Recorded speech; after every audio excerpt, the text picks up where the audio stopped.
High friends, welcome back to my channel Pramas beauty garden. তোমরা সবাই কেমন আছো? আশা করি ভালোই আছো। আর এটা তো সিজন চলছে, আমারও প্রচুর চাপ যাচ্ছে পর তার জন্য আমার ভিডিও মিস হয়ে গেছে, অনেকগুলো দিতে পারিনি অনেক দিন। তো আজকে আবার তোমাদের জন্য নিয়ে এসেছি একটা রিয়েল ব্রাইড রিসেপশন ওয়ার্ক।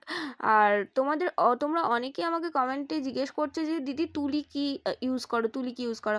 আমি ন্যাচারাল হেয়ারের 000 ব্রাশ ইউজ করি। এছাড়া আমি কোনো রকম তুলি ইউজ করি না। আমি সবকটা ন্যাচারাল হেয়ারই ইউজ করি। আর তোমরাও করতে পারো, খুব ভালো, কারণ আমি সিনথেটিক হেয়ার ইউজ করি না। খুব কলকা ছড়িয়ে যায়। তো এবার চলে আসি কলকার ইয়েতে আমি কি কলকা করছি। ব্রাইডের ডিমান্ড ছিল এখানে হোয়াইটের ওপর আর টিপের ওপর যাতে একটু লাইন পড়ে। তো আমি সেই হিসেবেই টিপের ওপর হালকা হোয়াইটের একটা লাইন দিয়েছি, মানে হচ্ছে কমার যে ইয়েটা সেটা দিয়েছি কমা করে। আর নিচে একটা লোটাস করেছি, ওপরে আর দু সাইডে লোটাস দিয়েছি।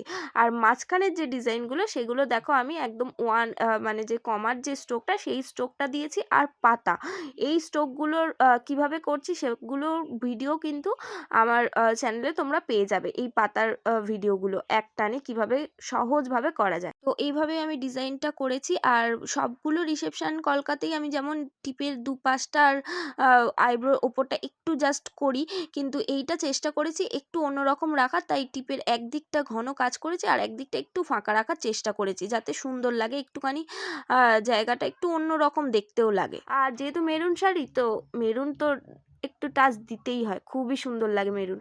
আর হোয়াইট আর মেরুনের কম্বিনেশন তো জাস্ট ওয়াও। আর তোমরা জানিও আজকে কলকাটা কেমন হয়েছে। আর এই হচ্ছে আমার ব্রাইডের ফাইনাল লুক।